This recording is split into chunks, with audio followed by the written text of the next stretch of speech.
खुशहाल ज़िंदगी हो, वो सिर्फ इस सूरत में मुमकिन होगा कि हर बंदा कंट्रीब्यूट करे, नेशनल इकॉनमी जीडीपी में कंट्रीब्यूट करे, चाहे थोड़ा करे। तो वो जानते बूझते हुए नस्लों को बर्बाद कर रहे हैं, तबाह कर रहे हैं।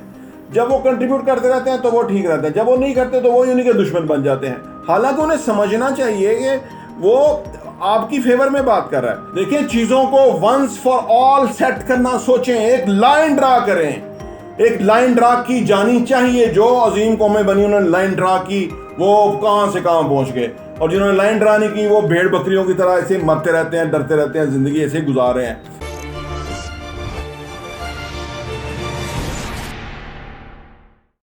बिस्मिल्लाहिर्रहमानिर्रहीम, अस्सलाम वालेकुम रहमतुल्लाहि व बरकातहू। मेरा नाम अहमद अकील है, आप देख रहे हैं प्रॉपर्टी विजन टीवी। पाकिस्तान में पाकिस्तानी और ओवरसीज़ पाकिस्तानी ऐसे ऐसे मसाइल में फंसे हुए हैं कि बंदा देख के हैरान होता है कि यानी एक पूरी फैमिली है, कोई किसी का भाई है, बहन है, कुछ है, और दूसरा भाई जो है वो सारा फीड करके उनका घर चला रहा है, और वो बीमार हैं जी, वो बीमार बने हुए हैं, और उनके आगे औलाद है मैट्रिक लेवल पे पहुंच गई है, और वो भी कुछ नहीं करते, और वो एक जो है वो बाकियों की घर चलाने का बायस बना हुआ है, और वो उनको एक इजी मनी आ रही है और उसमें वो चल रहे हैं। देखिए, जो दे रहा है वो तो इस नीयत से दे रहा है ना कि भाई चलो अल्लाह की राह ही है, चलो मैं अपना वो कर रहा हूँ, लेकिन वो ये नहीं समझ रहा कि वो कितना बड़ा जुल्म कर रहा है उस ख़ानदान के ऊपर। ठीक है ना। ऐसी ऐसी मिसालें मैं हैरान होता हूँ कि यानी वो जो बंदा है जो फीड कर रहा है, उसने बाकियों को कुछ भी नहीं करने दिया। वो कहता है ये करते ही कुछ नहीं है, ये फलां काम किया वो फेल हो गए, छोड़ दिया, फलां किया नौकरी की फिर छोड़ दिया, फलां काम किया, तो अब ये घर ही बैठ गए, तो इससे बेहतर है कि इनको घर ही खाना दे दो, इनको कुछ करने की ज़रूरत नहीं है। ये अगर उस बंदे तक, या आपका भाई है कोई भी है, उसके लेवल तक तो होता तो फिर तो ठीक था। अब अगर उसकी वो जो बेनिफिट उठा रहे हैं, अब उसकी अगली नस्ल बेनिफिशियल बनने के लिए तैयार हो जाए, तो ये डिज़ास्टर है। एक बात याद रखिए, डिज़ास्टर।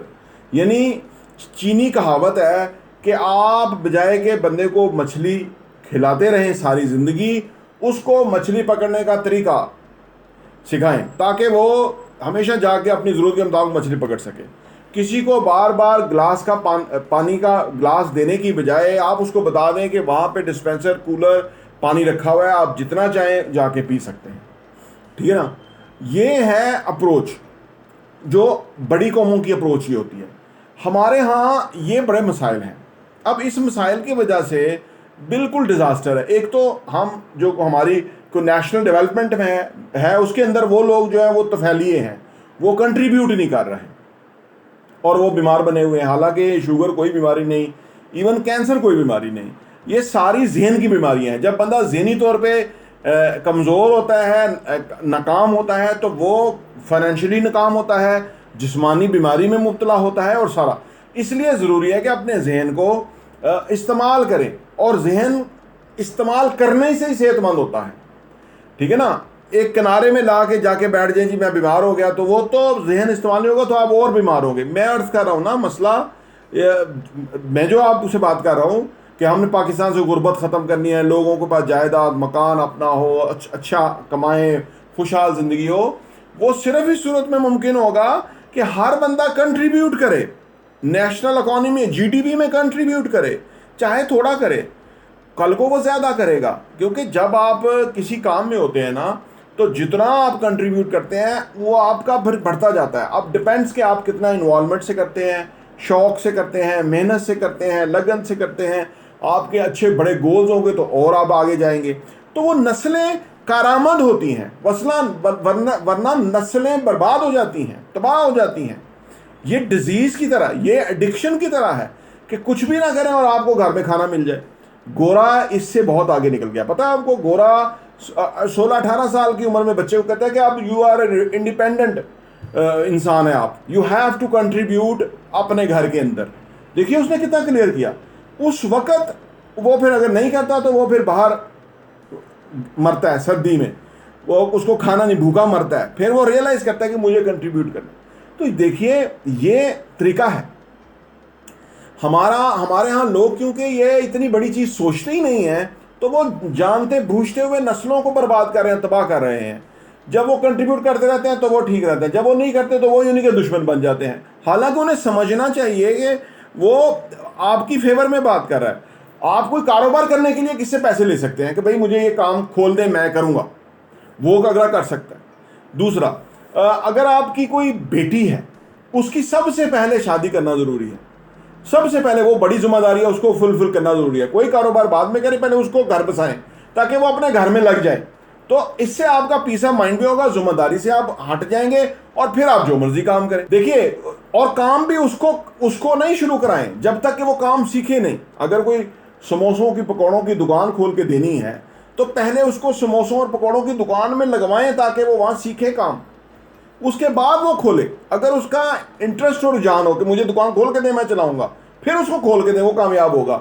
लोग क्या करते हैं, वो खुद खोल के दे देते हैं, उसे पता नहीं कि तेल क्या कौन सा किस तरह डालना है, वो चीज़ें किस तरह मिक्स करनी है, कस्टमर को क्या देना है। वो 4 दिन करता है, वो बर्तन, वो सारा चीज़ जो है वो बर्बाद है, वो फारग है, वो करता ही नहीं।